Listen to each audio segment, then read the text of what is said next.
ಪಿತನ ಮತ್ತು ಸುತನ ಮತ್ತು ಪವಿತ್ರಾತ್ಮನ ನಾಮದಲ್ಲಿ ಆಮೇನ್. ಸಂತ ಪೌಲನು ತಿಮೋಥೆಯನಿಗೆ ಬರೆದ ಮೊದಲನೆಯ ಪತ್ರದಿಂದ ವಾಚನ. ಅಧ್ಯಾಯ 2 ವಚನಗಳು 1-3. ಮೊತ್ತ ಮೊದಲು ಮಾನವರೆಲ್ಲರಿಗೋಸ್ಕರ ದೇವರಿಗೆ ವಿಜ್ಞಾಪನೆ, ಪ್ರಾರ್ಥನೆ, ಬಿನ್ನಹ ಹಾಗೂ ಕೃತಜ್ಞತಾ ಸ್ತುತಿಗಳನ್ನು ಸಲ್ಲಿಸಬೇಕೆಂದು ಕೇಳಿಕೊಳ್ಳುತ್ತೇನೆ.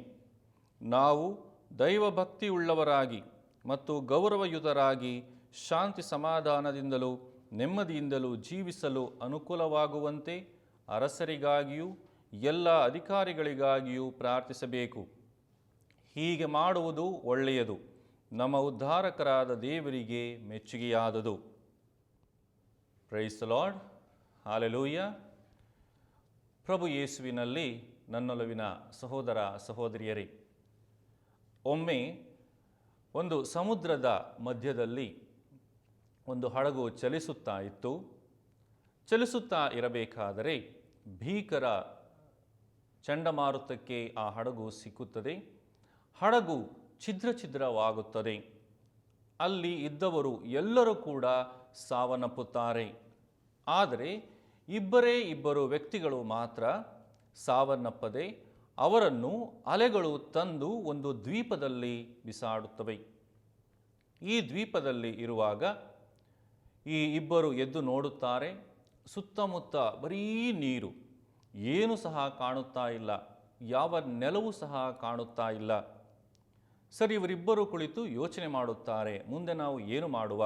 ಈ ರೀತಿ ಯೋಚನೆ ಮಾಡುತ್ತಾ ಕುಳಿತಿರುವಾಗ ಅವರಿಬ್ಬರು ಹೇಳುತ್ತಾರೆ, ಸರಿ, ಈಗ ನಾವು ಹೋಗಿ ಪ್ರಾರ್ಥಿಸುವ. ಇಬ್ಬರು ಬೇರೆ ಬೇರೆ ಕಡೆ ಹೋಗಿ ಪ್ರಾರ್ಥಿಸುವ.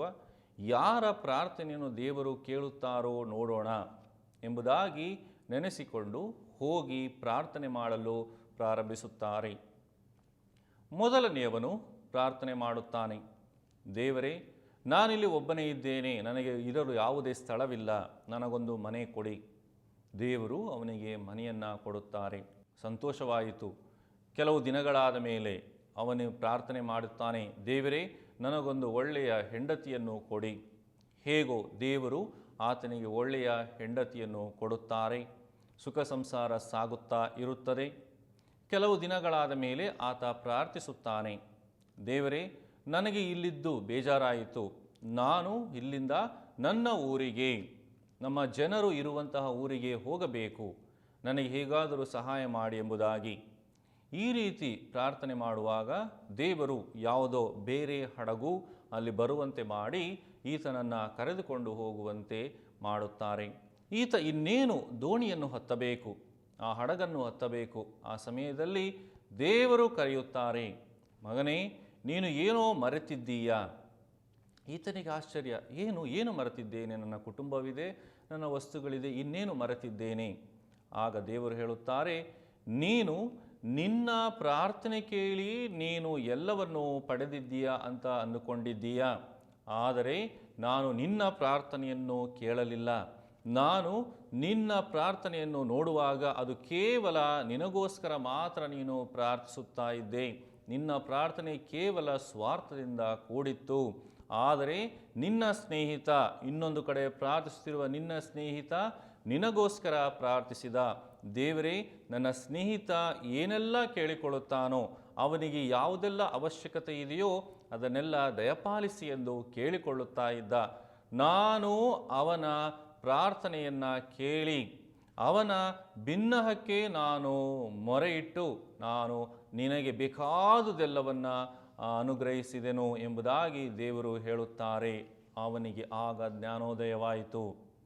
ಪ್ರಿಯ ಸಹೋದರ ಸಹೋದರಿಯರೇ, ಈ ವಿಷಯವನ್ನು ಕೇಳುವಾಗ ನಮಗೆ ಅನ್ನಿಸುತ್ತದೆ, ನಾವು ನಮಗೋಸ್ಕರ ಪ್ರಾರ್ಥಿಸುವುದಕ್ಕಿಂತ ಹೆಚ್ಚಾಗಿ ಇತರರಿಗೋಸ್ಕರ ಪ್ರಾರ್ಥಿಸುವಾಗ ನಾವು ನಮಗೆ ಬೇಕಾದಂತಹ ಎಲ್ಲ ಆಶೀರ್ವಾದಗಳನ್ನು ಪಡೆದುಕೊಡುತ್ತೇವೆ. ನಾವು ಬಲಿಪೂಜೆಯಲ್ಲೂ ಕೂಡ, ವಿಶೇಷವಾಗಿ ಭಾನುವಾರದ ಬಲಿಪೂಜೆಯಲ್ಲಿ ನೋಡುವುದಾದರೆ, ಭಕ್ತ ವಿಶ್ವಾಸಿಗಳ ಪ್ರಾರ್ಥನೆ ಮುಖ್ಯವಾದ ಒಂದು ಭಾಗವಾಗಿ ಅದನ್ನು ಸಹ ಸ್ವೀಕರಿಸುತ್ತೇವೆ. ಈ ಭಕ್ತ ವಿಶ್ವಾಸಿಗಳ ಪ್ರಾರ್ಥನೆ ಎಂದರೆ ಏನು? ಇದು ಭಿನ್ನಹ ಪ್ರಾರ್ಥನೆಯಾಗಿದೆ. ನಾವು ನಮಗೋಸ್ಕರ ಅಲ್ಲದೆ ಇತರರಿಗೋಸ್ಕರವೂ ವಿಶೇಷವಾಗಿ ಅವಶ್ಯಕತೆಯಲ್ಲಿ ಇರುವರಿಗೋಸ್ಕರ ಪ್ರಾರ್ಥಿಸುವುದಾಗಿದೆ. ಏನಿದು ಭಿನ್ನಹ ಪ್ರಾರ್ಥನೆ?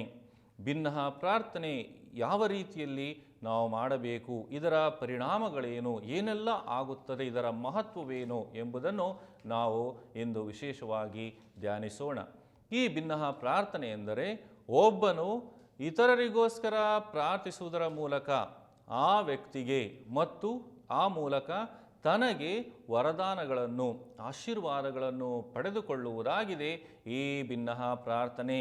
Price the lord. ಈ ಭಿನ್ನಹ ಪ್ರಾರ್ಥನೆಯನ್ನು ಕೇವಲ ನಾವು ಇಷ್ಟಕ್ಕೆ ಸೀಮಿತಗೊಳಿಸುತ್ತೇವೆಯೇ, ಆ ಪದವನ್ನು ಕೇವಲ ಇಷ್ಟಕ್ಕೆ ಸೀಮಿತಗೊಳಿಸುತ್ತೇವೆಯೇ ಎಂಬುದಾಗಿ ನೋಡುವಾಗ ಈ ಭಿನ್ನಹ ಪ್ರಾರ್ಥನೆಯ ಇನ್ನೊಂದು ಉತ್ತಮವಾದ ಒಂದು ವ್ಯಾಖ್ಯಾನವಾಗಿದೆ ಮಧ್ಯಸ್ಥಿಕೆಯ ಪ್ರಾರ್ಥನೆ. ಈಗ ಏನಾದರೂ ಒಂದು ಕುಟುಂಬದಲ್ಲಿ ಪತಿ ಮತ್ತು ಪತ್ನಿಯರ ನಡುವೆ ಏನಾದರೂ ಒಂದು ಸಮಸ್ಯೆ ಆಯಿತು, ಒಂದು ಜಗಳ ಆಯಿತು. ಆಗ ಅವರು ಏನು ಮಾಡುತ್ತಾರೆ? ಒಬ್ಬರು ಇನ್ನೊಬ್ಬರ ಮಾತನ್ನು ಕೇಳದೆ ಇರುವಂತಹ ಸಮಯದಲ್ಲಿ ಅವರು ಇನ್ನೊಬ್ಬರ ಬಳಿಗೆ ಹೋಗುತ್ತಾರೆ. ಮೂರನೇ ವ್ಯಕ್ತಿ, ಅಂತಹ ವ್ಯಕ್ತಿ ಆತ ಒಂದು ವಯಸ್ಸಿನಲ್ಲಿ ಹಿರಿಯವನಾಗಿರಬೇಕು, ಅನುಭವದಲ್ಲಿ ಹಿರಿಯವನಾಗಿರಬೇಕು, ಅಥವಾ ಸ್ಥಾನದಲ್ಲಿ ಒಂದು ಹಿರಿಯವನಾಗಿರಬೇಕು. ಗೌರವಯುತ ಸ್ಥಾನದಲ್ಲಿ ಇರುವಂತಹ ವ್ಯಕ್ತಿಯ ಬಳಿಗೆ ಹೋಗುತ್ತಾರೆ. ಅವರು ಇವರ ವ್ಯಾಜ್ಯವನ್ನು ತೀರ್ಮಾನಿಸಲಿ, ಇವರಲ್ಲಿರುವಂತಹ ಸಮಸ್ಯೆಯನ್ನು ತೀರ್ಮಾನಿಸಿ ಇವರಿಗೆ ನ್ಯಾಯ ಕೊಡಲಿ ಎಂಬುದಾಗಿ ಮೂರನೆಯ ವ್ಯಕ್ತಿಯ ಬಳಿಯಲ್ಲಿ ಹೋಗುತ್ತಾರೆ. ಆತ ಇವರಿಬ್ಬರ ವ್ಯಾಜ್ಯಕ್ಕೆ ಮಧ್ಯಸ್ಥಿಕೆಯನ್ನು ವಹಿಸಿ ಆ ಸಮಸ್ಯೆಯನ್ನು ದೂರ ಮಾಡುತ್ತಾನೆ. ಹೀಗಿರುವಾಗ ನಾವು ಮಧ್ಯಸ್ಥಿಕೆ ಪ್ರಾರ್ಥನೆ ಮಾಡುವಾಗ, ಭಿನ್ನಹ ಪ್ರಾರ್ಥನೆ ಮಾಡುವಾಗ ಒಂದು ಗೌರವಯುತ ಸ್ಥಾನದಲ್ಲಿ ನಿಲ್ಲುತ್ತೇವೆ. ಒಂದು ಉನ್ನತ ಸ್ಥಾನದಲ್ಲಿ ನಿಂತು ನಾವು ಇತರರಿಗೋಸ್ಕರ ಪ್ರಾರ್ಥಿಸುತ್ತೇವೆ. ನಾವು ಈ ಕಾನ್ಸೆಪ್ಟ್ ಅಥವಾ ಈ ಅಂಶವನ್ನು ಧ್ಯಾನ ಮಾಡುವಾಗ ಎಲ್ಲಿಂದ ಈ ಒಂದು ಭಿನ್ನಹ ಪ್ರಾರ್ಥನೆಯ ಅಂಶ ಬಂದಿತು, ಯಾವ ಮೂಲಕ ಈ ಭಿನ್ನಹ ಪ್ರಾರ್ಥನೆಯ ಒಂದು ಅಥವಾ ಮಧ್ಯಸ್ಥಿಕೆಯ ಒಂದು ಅಂಶ ಬಂದಿತ್ತು ಎಂಬುದನ್ನು ನಾವು ಆಲೋಚಿಸುವಾಗ ಬೈಬಲ್ ಶ್ರೀಗ್ರಂಥ ನಮಗೆ ಇದಕ್ಕೆ ತಕ್ಕುದಾದ ಒಂದು ಮುಖ್ಯವಾದ ಉದಾಹರಣೆ ಅಥವಾ ಒಂದು ಮುಖ್ಯವಾದ ಅಂಶವನ್ನು ನಮಗೆ ಕೊಡುತ್ತದೆ. ಈ ಭಿನ್ನಹ ಪ್ರಾರ್ಥನೆ, ಈ ಮಧ್ಯಸ್ಥಿಕೆಯ ಪ್ರಾರ್ಥನೆ ಪ್ರಾರಂಭವಾದದ್ದು, ಮಧ್ಯಸ್ಥಿಕೆ ವಹಿಸುವುದು ಪ್ರಾರಂಭವಾದುದು ದೇವರಿಂದಲೇ.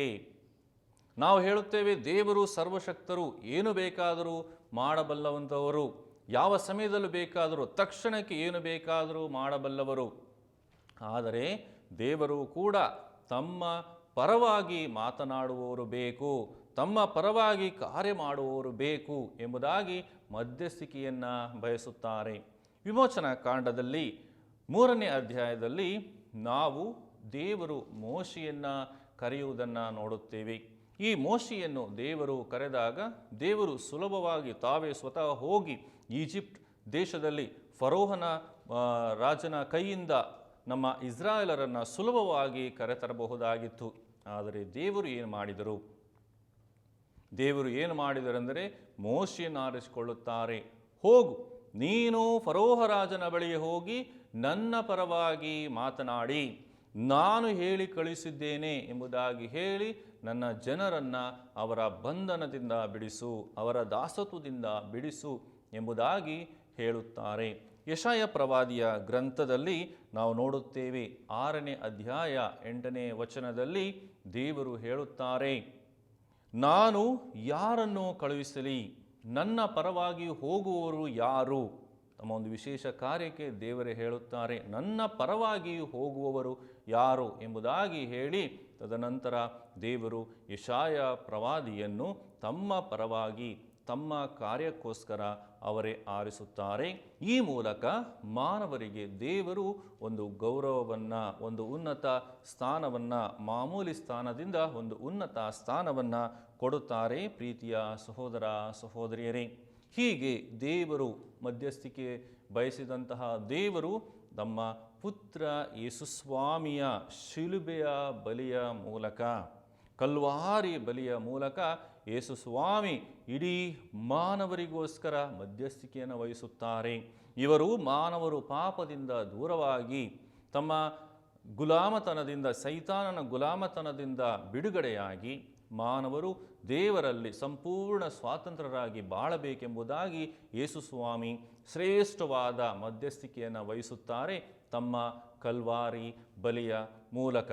ಹಾಗಾದರೆ ಬೈಬಲ್ ಶ್ರೀಗ್ರಂಥದಲ್ಲಿ ಈ ಭಿನ್ನಹ ಪ್ರಾರ್ಥನೆಯ ಬಗ್ಗೆ ಏನು ಅಂಶವಿದೆ, ಪರಿಣಾಮಗಳು ಏನು, ಈ ಭಿನ್ನಹ ಪ್ರಾರ್ಥನೆಯ ಮಹತ್ವವೇನು ಎಂಬುದನ್ನು ಸ್ವಲ್ಪ ಸಮಯ ಧ್ಯಾನಿಸೋಣ. Praise the Lord. Hallelujah, hallelujah.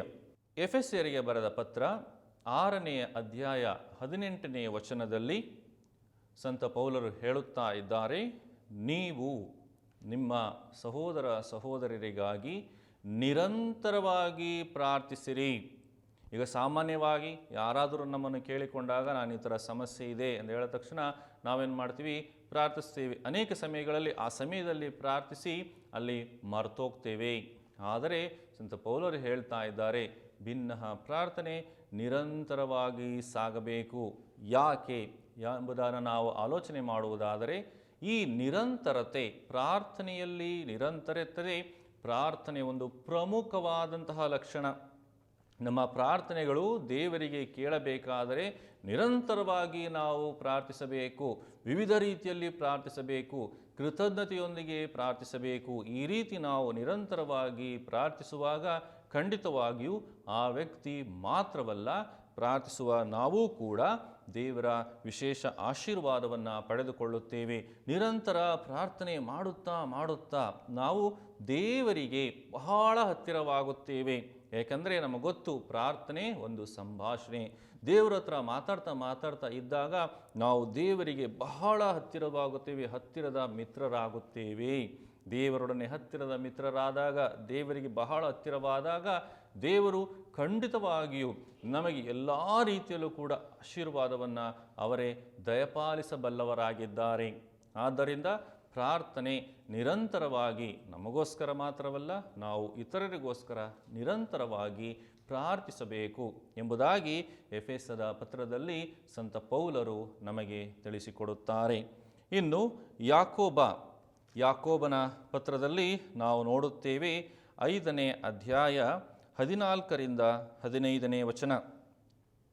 ನಿಮ್ಮಲ್ಲಿ ಯಾರಾದರೂ ಅಸ್ವಸ್ಥರಾಗಿದ್ದರೆ ಅವನು ಸಭಾಪಾಲಕರನ್ನು ಕರೆಸಲಿ. ಅವರು ಅವನಿಗಾಗಿ ದೇವರನ್ನು ಪ್ರಾರ್ಥಿಸಿ ಪ್ರಭುವಿನ ಹೆಸರಿನಲ್ಲಿ ಅವನನ್ನು ಅಭ್ಯಂಗಿಸಲಿ. ಆಗ ವಿಶ್ವಾಸಭರಿತ ಪ್ರಾರ್ಥನೆ ರೋಗಿಯನ್ನು ಗುಣಪಡಿಸುತ್ತದೆ. ಇಲ್ಲಿ ಸಂತ ಯಾಕೋಬರು ಹೇಳುತ್ತಾ ಇದ್ದಾರೆ, ಭಿನ್ನಹ ಪ್ರಾರ್ಥನೆ ರೋಗ ಸೌಖ್ಯವನ್ನು ನೀಡಬಲ್ಲದು. ಯಾಜಕರನ್ನು ಕರೆಸಿ ನೀವೇ ಪ್ರಾರ್ಥಿಸಿ ಎಂಬುದಾಗಿ ಹೇಳಿಲ್ಲ, ಬದಲಿಗೆ ಹೇಳುತ್ತಾ ಇದ್ದಾರೆ, ಯಾಜಕರನ್ನು, ಇತರರನ್ನು ಕರೆಸಿ ಅವರ ಭಿನ್ನಹ ಪ್ರಾರ್ಥನೆಯ ಮೂಲಕ, ಅವರ ಮಧ್ಯಸ್ಥಿಕೆಯ ಮೂಲಕ, ಅವರ ಗೌರವಕ್ಕೆ ನೀವು ಸ್ಥಾನ ಕೊಡುವುದರ ಮೂಲಕ ನೀವು ರೋಗ ಸೌಖ್ಯವನ್ನು ಪಡೆದುಕೊಳ್ಳುತ್ತೀರಿ.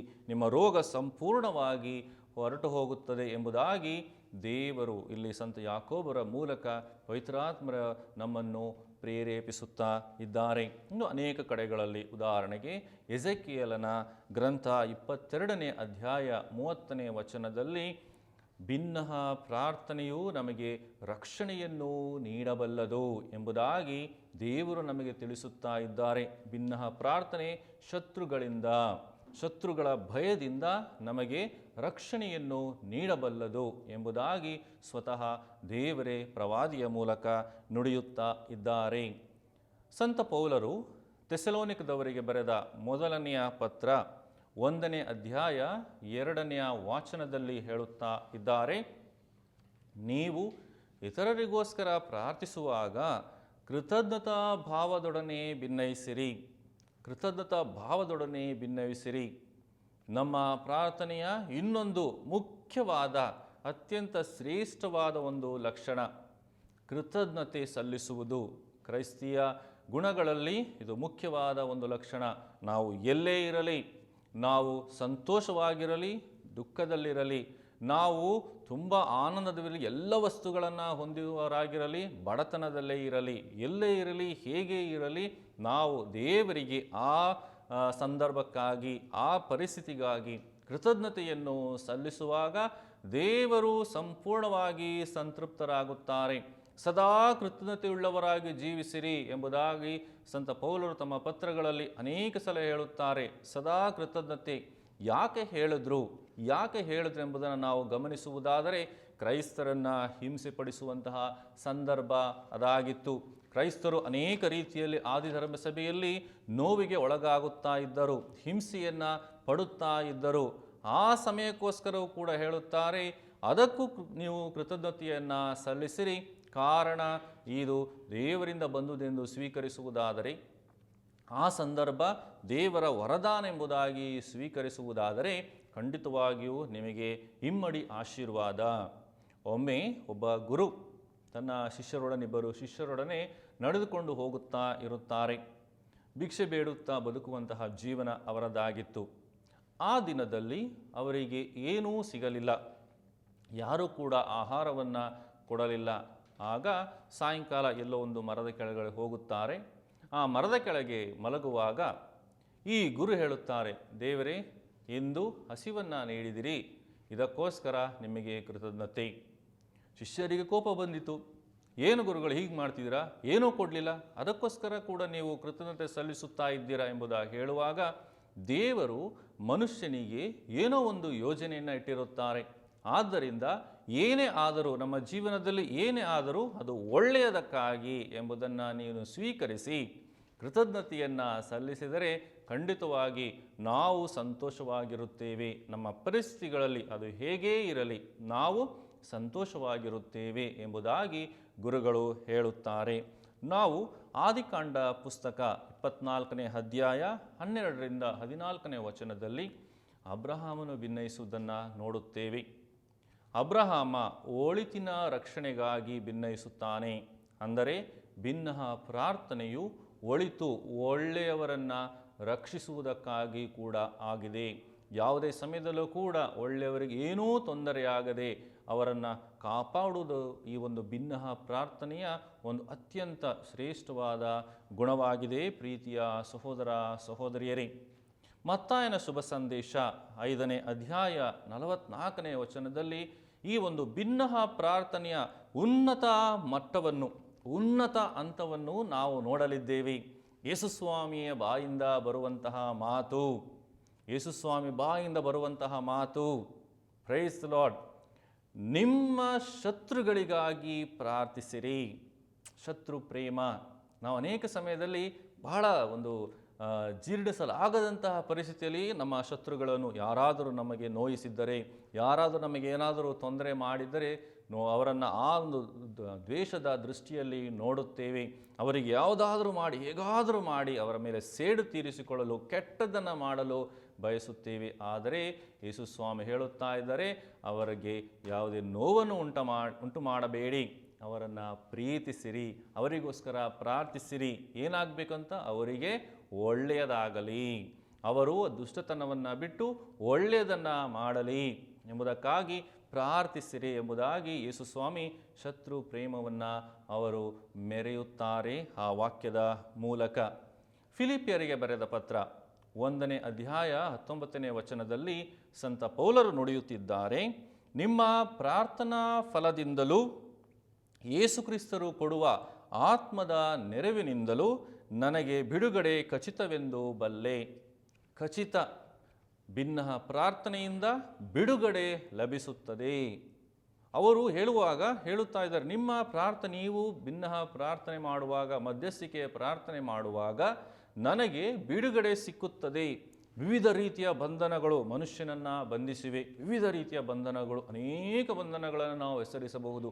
ಈ ಬಂಧನಗಳಿಂದ ನನಗೆ ಬಿಡುಗಡೆ. ಸಂತ ಪೌಲರು, ನಾವು ಹೇಳ್ತೇವೆ, ಸಂತ ಪೌಲರು ಯಾವ ಮಟ್ಟದಲ್ಲಿದ್ದಾರೆ, ಯಾವೊಂದು ಹಂತದಲ್ಲಿದ್ದಾರೆ, ಪ್ರೇಷಿತರೆಂದು ತಾವೇ ಹೇಳಿಕೊಳ್ಳುವಂತಹ ಒಂದು ಉನ್ನತ ಮಟ್ಟದಲ್ಲಿದ್ದಾರೆ ಎಂಬುದಾಗಿ ನಾವು ಅವರನ್ನು ನೆನೆಸುತ್ತೇವೆ. ಆ ಪೌಲರಿಗೂ ಕೆಲವು ಬಂಧನಗಳುಂಟು, ಆ ಬಂಧನದಿಂದ ಬಿಡುಗಡೆ ಖಚಿತವಾಗಿ ಲಭಿಸುತ್ತದೆ ಎಂಬುದಾಗಿ ಸಂತ ಪೌಲರು ತಾವೇ ಸ್ವತಃ ತಮ್ಮ ಮಾತಿನಲ್ಲಿ ನುಡಿಯುತ್ತಾ ಇದ್ದಾರೆ.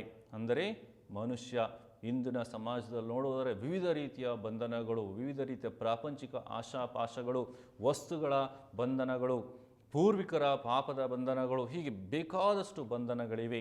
ಈ ಬಂಧನಗಳಿಂದ ನಮಗೆ ಭಿನ್ನ ಪ್ರಾರ್ಥನೆ ಸುಲಭವಾಗಿ ನಮಗೆ ಬಿಡುಗಡೆಯನ್ನು ತರಬಲ್ಲದು ಎಂಬುದಾಗಿ ಸಂತ ಪೌಲರು ಇಲ್ಲಿ ನುಡಿಯುತ್ತಾ ಇದ್ದಾರೆ.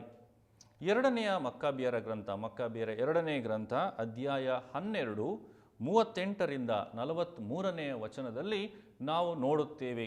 ಯುದ್ಧ ಆಯಿತು.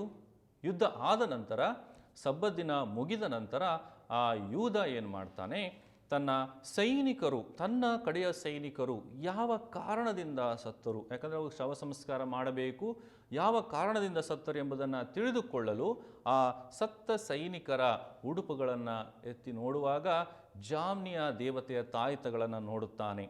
ಸರಿ, ಇವರನ್ನು ಹಾಗೆ ಬಿಟ್ಟರೆ ಇವರ ಆತ್ಮಗಳು ನಾಶವಾಗುತ್ತವೆ ಎಂಬ ಕಾರಣದಿಂದ ಆತ ಏನು ಮಾಡುತ್ತಾನೆ, ಅವರಿಗೋಸ್ಕರ ಭಿನ್ನಯಿಸಲು ತನ್ನ ಜನರಿಂದ 2 kg ಬೆಳ್ಳಿಯನ್ನು ಸಂಗ್ರಹಿಸಿ ಜೆರುಸಲೇಮಿಗೆ ಕಳುಹಿಸಿಕೊಡುತ್ತಾನೆ.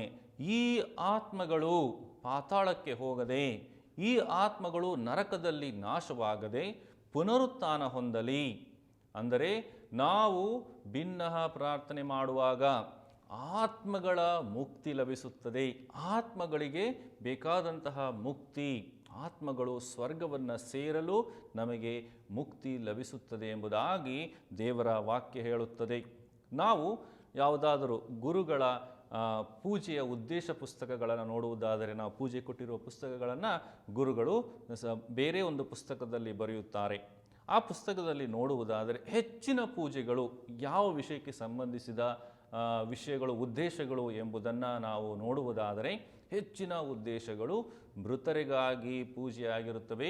ಪ್ರೀತಿಯ ಸಹೋದರ ಸಹೋದರಿಯರೇ, ಕೋರಿಕೆಗಳು ಇರುತ್ತವೆ, ಕೃತಜ್ಞತಾ ಬಲಿಪೂಜೆ ಇರುತ್ತದೆ. ಆದರೆ ಹೆಚ್ಚಿನ ಬಲಿಪೂಜೆಗಳು ಮೃತರಿಗೋಸ್ಕರ. ಯಾಕೆ? ನಾವು ಭಿನ್ನ ಪ್ರಾರ್ಥನೆಯಲ್ಲಿ ಅಷ್ಟು ನಂಬಿಕೆ ಇಟ್ಟಿದ್ದೇವೆ. ನಾವು ಪ್ರಾರ್ಥಿಸುವಾಗ, ನಾವು ಆತ್ಮಗಳಿಗೋಸ್ಕರ ಪ್ರಾರ್ಥಿಸುವಾಗ ಅವರು, ಮೃತರಾದವರು ತಮಗೋಸ್ಕರ ಪ್ರಾರ್ಥಿಸಲು ಸಾಧ್ಯವಿಲ್ಲ ಎಂಬುದನ್ನು ನಾವು ಅರಿತುಕೊಂಡು ಅವರಿಗೋಸ್ಕರ ಭಿನ್ನಯಿಸುತ್ತೇವೆ, ನಿರಂತರವಾಗಿ ಭಿನ್ನಯಿಸುತ್ತೇವೆ. ಆ ಆತ್ಮಗಳು ಶೀಘ್ರವಾಗಿ ಸ್ವರ್ಗವನ್ನು ಸೇರಲಿ ಎಂಬ ಒಂದು ಮಹತ್ವಾಕಾಂಕ್ಷೆಯಿಂದ ನಾವು ಈ ಒಂದು ಭಿನ್ನ ಪ್ರಾರ್ಥನೆಯನ್ನು ಬಲಿಪೂಜೆಯನ್ನು ಅರ್ಪಿಸುವುದರ ಮೂಲಕ ನೀಡುತ್ತೇವೆ. ಅದೇ ರೀತಿ ಪ್ರತಿಯೊಂದು ಬಲಿಪೂಜೆಯೂ ಕೂಡ ಮಧ್ಯಸ್ಥಿಕೆಯಾಗಿದೆ, ಭಿನ್ನವಾಗಿದೆ. ಪ್ರತಿ ಗುರುಗಳು ಬಲಿಪೂಜೆಯನ್ನು ಅರ್ಪಿಸುವಾಗ ಎಲ್ಲ ಮಾನವರಿಗೋಸ್ಕರ, ಅವರು ಯಾರೇ ಆಗಿರಲಿ ಎಲ್ಲ ಮಾನವರಿಗೋಸ್ಕರ ಅಲ್ಲಿ ಬಲಿಪೀಠದ ಮೇಲೆ ಮಧ್ಯಸ್ಥಿಕೆ ವಹಿಸುತ್ತಾರೆ, ಎಲ್ಲರಿಗೋಸ್ಕರವೂ ಪ್ರಾರ್ಥಿಸುತ್ತಾರೆ. ಈ ಮೂಲಕ ಇಡೀ ಮನುಕುಲ ಮುಕ್ತಿ ಹೊಂದಲಿ, ಪ್ರೈಸ್ ದ ಲಾರ್ಡ್, ಮನುಕುಲ ಮುಕ್ತಿ ಹೊಂದಲಿ ಎಂಬುದಕ್ಕಾಗಿ ಅಲ್ಲಿ ಗುರುಗಳು ಪ್ರತಿ ಬಲಿಪೂಜೆಯಲ್ಲಿ ಅರ್ಪಿಸುತ್ತಾರೆ. ಈ ಮೂಲಕ ಆ ಮನುಷ್ಯರಿಗೆ ಮಾತ್ರವಲ್ಲ, ಗುರುಗಳಿಗೂ ಕೂಡ ಪಾಪ ಕ್ಷಮೆ ಲಭಿಸುತ್ತದೆ. ಆ ಗುರುಗಳಿಗೂ ಕೂಡ ಬೇಕಾದಂಥ ಆಶೀರ್ವಾದ ದೇವರು ದಯಪಾಲಿಸುತ್ತಾರೆ. ಹೀಗಿರುವಾಗ ನಾವು ಯಾರಿಗೆಲ್ಲ ಪ್ರಾರ್ಥನೆ ಮಾಡಬೇಕು? ನಮ್ಮ ಕುಟುಂಬಗಳನ್ನು ನಾವು ನೋಡುವುದಾದರೆ, ನಮ್ಮ ಕುಟುಂಬಗಳಲ್ಲಿ ತಂದೆ ಕುಡಿದು ಬಂದಾಗ ನೋವಾಗುತ್ತದೆ, ಅವರಿಗೋಸ್ಕರ ಪ್ರಾರ್ಥಿಸಬೇಕು. ತಾಯಿ ರೋಗದಲ್ಲಿರುವಾಗ ಅವರಿಗೋಸ್ಕರ ಪ್ರಾರ್ಥಿಸಬೇಕು. ಮಕ್ಕಳು ಬೆಳೆದಾಗ ತಂದೆ ತಾಯಿಗಳು ಹೆದರುತ್ತಾರೆ ಮಕ್ಕಳಿಗೆ, ಎಲ್ಲಿ ಏನಾರು ಹೇಳಿದರೆ ಮಗ ಎಲ್ಲಿ ಒಡೆದು ಬಿಡ್ತಾನೋ, ಮನೆಯಿಂದ ಹೊರಗೆ ಹಾಕ್ಬಿಡ್ತಾನೋ ಅಂತ. ಆ ಸಮಯದಲ್ಲಿ ಏನು ಮಾಡ್ತೀರಿ? ಪ್ರಾರ್ಥಿಸಿರಿ ಅವರಿಗಾಗಿ. ಹೀಗೆ ನಾವು ನಮ್ಮ ಕುಟುಂಬದ ಇತರ ಸದಸ್ಯರಿಗೋಸ್ಕರ ಪ್ರಾರ್ಥಿಸುವಾಗ ಖಂಡಿತವಾಗಿ ನಮಗೆ ದೇವರ ಆಶೀರ್ವಾದ ಲಭಿಸುತ್ತದೆ.